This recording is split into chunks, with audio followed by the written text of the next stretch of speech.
बिस्मिल्लाहिर्रहमानिर्रहीम। अस्सलाम वालेकुम। मैं गौहर भट्ट सियासत के प्लेटफॉर्म से आपकी खिदमत में हाजिर हूँ। सबसे पहले दरख्वास्त है कि चैनल को सब्सक्राइब कर लें और बेल आइकन का बटन ज़रूर दबा दें ताकि आप तक मेरा वीलॉग बर वक्त पहुँच सके। ख़बरें दो हैं जो आपके साथ मैंने शेयर करनी है। एक ख़बर ये है कि जनाब नवाज शरीफ के जो गवाह हैं उनके ऊपर फ़र्द जुर्म आयद की जा रही है। ये क्या मामला है, इस पर बात करनी है। और दूसरा मसला ये है कि वडेकार यानी अमीर आदमी यानी बड़े आदमी के घर जो हैं उनको रेगुलराइज कर दिया जाता है और गरीब की झुकी गिरा दी जाती है। ये क्या मामला है, इस पर बात करते हैं। पहले बात कर लेते हैं यही वडेकार दे उत्ते।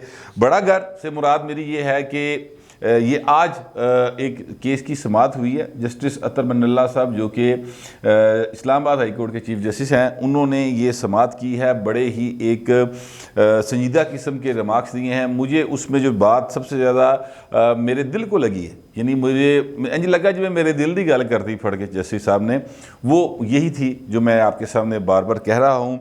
और इसमें एक इशारा है, जाहिर है वो चीफ जस्टिस हैं, वो किसी को बराह रास्त ऐसे नहीं मतलब यानी करना ही नहीं चाहिए। जाहिर है कि जिस बंदे का केस ही नहीं है, लेकिन इशारा है। और इशारा है क्या कहना चाहिए, इमरान खान के घर की तरफ, बनी गाला की तरफ। जो रिमार्क्स हैं, केस क्या है, वो सारा मैं आपके सामने रख देता हूँ। ये जनाब मामला ये है कि जो CDA है वहाँ पर एक डिफेंस कॉम्प्लेक्स बनाया गया जहाँ पर गोल्फ कोर्स और ये वो आपको पता है फिर सब लोगों लिए फिर वड्डी वड्डी शहवा बनदी ना, वहाँ पर कुछ नाजायज़ तजावज़ात हुई हैं।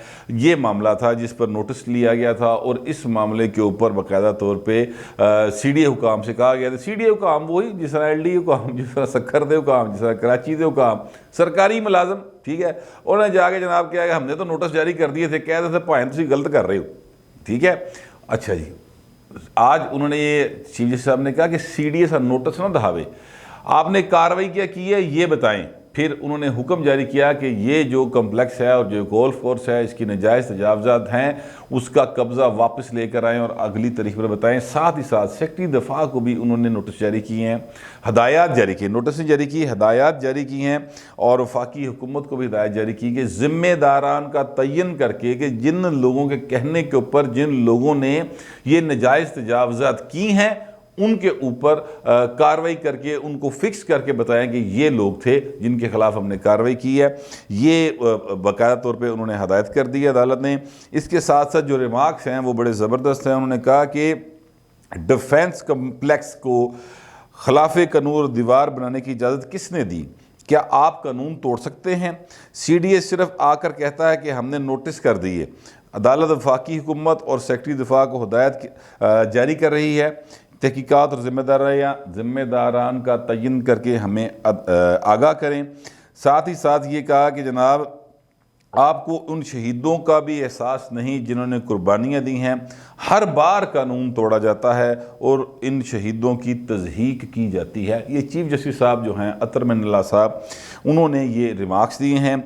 साथ ही साथ जो रिमार्क्स जो मैंने आपसे कहा कि मेरे दिल को बड़े लगे हैं वो ये हैं कि बड़े आदमी की हर चीज़ रेगुलराइज हो जाती है और गरीब की झुग्गी गिरा दी जाती है। ये बड़ा आदमी कौन है? पाकिस्तान में बहुत सारे बड़े लोग हैं सर। पाकिस्तान के अंदर हर अमीर आदमी बड़ा आदमी है। इमरान खान जो हैं वज़ीर आज़म पाकिस्तान, वो वज़ीर आज़म बनने से पहले भी बड़े आदमी थे इन सेंस ऑफ कि उनके पास पैसा बड़ा और अरबपति आदमी।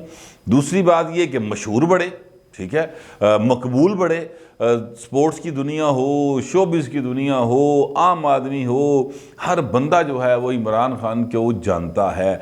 मेरा ख्याल दुनिया के 8 अरब इंसान हैं और 8 अरब इंसानों में से कम अज़ कम मैं बात करूं तो कुछ 2 अरब इंसान तो इमरान खान को जानता होगा। इसलिए कि इंडिया की तो 1.5 करोड़ की 1.5 अरब की सिर्फ इंडिया की आबादी, इंडिया पाकिस्तान बांग्लादेश ही मिला लो तो 2 अरब के कोल गल पहुँच जाती। तो वहाँ पर जितने लोग बसते हैं सारे क्रिकेट के दीवाने हैं, सारे इस वजह से भी इमरान को जानते हैं। और अगर आप अब तो वज़ीर आज़म बन गए थे, हूँ तो पूरी दुनिया जानती। लिहाजा वो बड़े आदमी प्राइम मिनिस्टर बनने से पहले भी थे। याद रखिएगा, बड़े आदमी में और बड़े इंसान में फ़र्क होता है। बस ये मैं इतनी सी बात कहूँगा। ईदी सबसे बड़ा इंसान हुआ है मेरी ज़िंदगी के अंदर। मैंने जिन लोगों को देखा उसमें अब्दुल सत्तार ईदी जो थे, अल्लाह ताला उनको गरीक़े रहमत फरमाए, वो बड़े आदमी हुए। इस तरह और बहुत सारे लोग हैं जो इंसानियत की खिदमत करते हैं, तो वो बड़े इंसान हैं, ये बड़े आदमी हैं। नवाज शरीफ बड़ा आदमी, इमरान खान वड्डा आदमी, जरदारी वड्डा आदमी, पैसे के बलबूते पे, अपनी सियासत के बलबूते पे, अपने ओहदों के बलबूते पे बहुत सारे बड़े बड़े लोग आए और दुनिया से चले गए, लेकिन याद बड़े इंसानों को किया जाता है। खैर चले, ये एक फ़लसफ़ा किसी और वक्त पे रख लेते हैं। अभी मैं बात करता हूँ, ये जो उन्होंने आज बात की है चीफ जस्टिस साहब ने, उन्होंने ये कहा कि जनाब हर बड़े बड़े आदमी की हर चीज़ रेगुलराइज हो जाती है, और गरीब की झुग्गी हो तो सारे कानून बताते हैं, अमीर की हो तो नक्शे ले आते हैं। ये अदालत अब किसी गरीब की झुग्गी गिराने की इजाज़त नहीं देगी। यार ये बात मुझे इतनी अच्छी लगी है चीफ जस्टिस साहब की कि मैं आपसे अर्ज़ करूं कि माड़े दा जेड़ा ना अपना वो घर वो डिगड़ ली हर बंदे जोर लांदा हो, या देगा अंजदा है। आप देख लें, हम आम जिंदगी में हमारे रवैये ये बन गए हैं। असल में हम जो गरीब आदमी होता है उसको हम इंसान तस्वर करने को तैयार ही नहीं, उदी भुख का सी एहसास नहीं करते। सड़कों के ऊपर चलते हुए देख ले, मैं सियासत से बिल्कुल हट के बात कर रहा हूँ।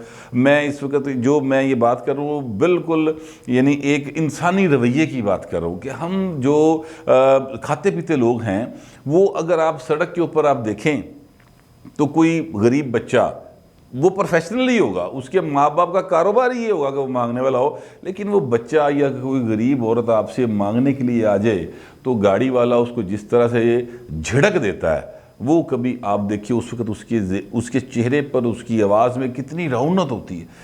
इसी तरह अगर आप नोट करें तो आप बड़े होटल्स में चले जाएं, वहाँ पर एक मेम साहब होगी, बड़ी बनी ठनी आई होगी, उसके साथ उसका एक बच्चा होगा जिसको एक इंतहाई गरीब मस्कीन किस्म की उसकी नौकरानी ने उठाया होगा, और वो बच्चे को लेकर परे होगी, रोटी इत्थे खाधी जा रही होगी और बच्चे के लिए चीज़ चली जाएगी। उस खतून या उस बच्ची को इजाज़त नहीं होती कि उस नवाला ले लवे, उसकी आंखें तरसी हुई होंगी, उसका चेहरे पे एक खौफ भी होगा, एक क्या कहना चाहिए मजलूमियत आपको नज़र आएगी। इस तरह के वाक़यात आपने बहुत देखे होंगे। ये सारी चीज़ें मुझे आज मेरे जहन में आ गई हैं क्योंकि गरीबों के घर गिराए, इमरान खान ने गरीबों के घर गिराए। मैं आपको याद दिलाता हूँ कि जब इमरान खान की हुकूमत आई तो एक्सप्रेस वे जो इस्लामाबाद का है उसको अब कश्मीर हाईवे और फिर बहुत सारे वेज़ उन्होंने नाम लेने शुरू कर दिए हैं। तो वो जनाब उसके इर्द गिर्द कुछ कच्ची आबादियाँ थीं जहाँ पर लोगों ने घर बना के बैठ गए थे या किसी ने उनको बेच दिए थे, 2 नंबरी हुई थी, 1 नंबरी हुई थी। वो सारे के सारे घर गिरा दिए गए थे, आपको मनाजर याद होंगे। लेकिन जब बनी गाला का मामला आया कि जनाब उत्थे ते एक घर बन ही नहीं सकता सी, ये तो सारे का सारा सत्यानाश कर दिया CDA के प्लान का, और ये सारा ये तो अर्बन एरिया कंसीडर ही नहीं हो सकता, यहाँ पे तो है ही नहीं। लेकिन सर जब वो वाक़या आया तो फिर हमारे साकिब निसार साहब, वो जो अपना वो जिनके ऊपर इल्ज़ाम है कि उन्होंने फ़ोन किया था, वो उसी केस की तरफ, वो जिस चक्कर में राणा शमीम साहब जो हैं फंसे हुए हैं, तो वो सारा मामला वो खैर मैं आगे बताता हूँ। तो वही राणा वो साकिब निसार साहब जो चीफ जस्टिस थे उस वक्त, उन्होंने रेगुलराइज कर दिया किसका घर, इमरान खान का घर बनी गाला में 300 कनाल में बना हुआ। और वो 300 कनाल जो लिए उन्होंने कहा जी जमैमा तो पैसे लेते, जमैमा ने जनाब रसीदा भेज दियाँ और जनाब सारी शामा ठीक सन, लिहाजा वो साकिब निसार साहब ने कह दिया कि जनाब सादक और अमीन है। हालांकि वो केस जिसमें सादक और अमीन का वो कंसीलमेंट का केस था, वो जायदाद को सासों को छुपाने का केस था। वो केस ये नहीं था कि जनाब आपके पास ये आपने हक हलाल की कमाई से ये ख़रीदा है या हराम की कमाई से ख़रीदा है, ये मैटर अंडर डिस्कशन नहीं था। लेकिन चूंकि उसका तय किया हुआ था कि इमरान खान सादगो अमीन और पाकिस्तान के वाहद सादगो अमीन करार देना है, तो लिहाजा उनको सादगो अमीन करार दे दिया गया था। तो ये वो 2 मेयारात हैं बेसिकली जिसके ऊपर हिट किया है चीफ जस्टिस साहब ने, हमारे पूरे माशरे के ऊपर हिट किया। कानून पर तो किया ही किया, लेकिन और कानून नाफज करने वालों पर भी किया, लेकिन असल में हमारी जो सोसाइटी का स्ट्रक्चर है ना, उसके ऊपर चीफ जस्टिस साहब की ये रिमार्क्स जो हैं वो बड़े सादक आते हैं कि यार हम जो है माड़े दा होवे मामला तो बस सारा इंज ही हो जाता है। मुझे पंजाबी की एक मिसाल याद आ रही है कि माड़े दी मर गई मां ते कोई नहीं लैंदा ना, चौधरी दा मरिया कुत्ता ते सारा पिंड सारी रात नहीं सुता। हमारे अंदर ये एक बात आ चुकी है कि हम जो हैं तगड़े बंदे दे कोलों फटाफट इंस्पायर हो जाने, पजेरो ग्रुप होता था जिसले नवे नवे जवान हो रहे थे, उस तो बाद हुण लैंड क्रूज़र तो फिर अगे पता नहीं ऑडी तो किहड़ी गड्डियां आ गई, मैं तो नाम ही उन्होंने पूरे नहीं आते। तो ये सारा मामला जो है ना वो है, तो हमें अपनी सोसाइटी किस तरफ जा रही है इस तरफ भी थोड़ा सा ध्यान देने की ज़रूरत है। तो इमरान खान का घर तो हो गया भाई रेगुलराइज।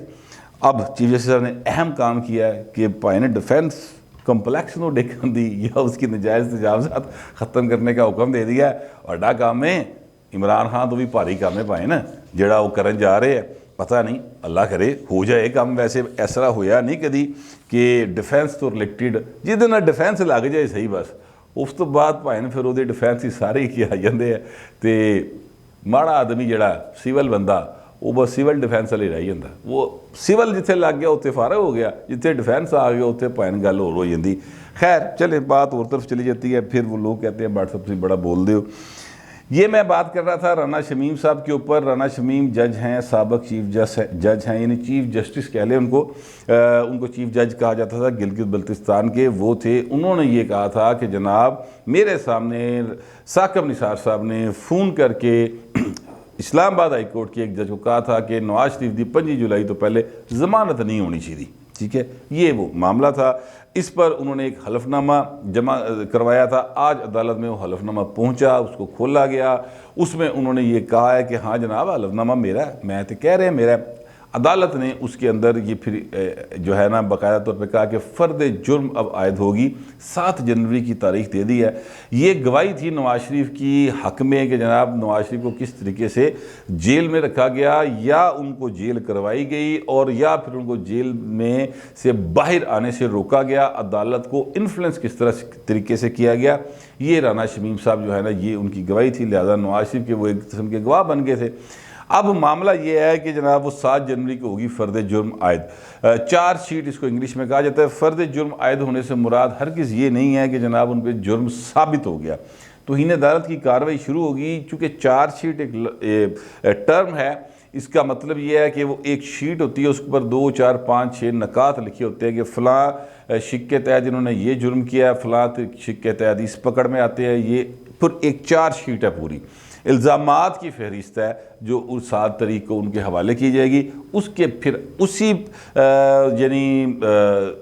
उन्हीं इल्ज़ामात के गिर्दी फिर आगे केस आगे चलेगा, और तौहीन अदालत की है या नहीं की वो साबित फिर उन्हीं चीज़ों के तहत होगा।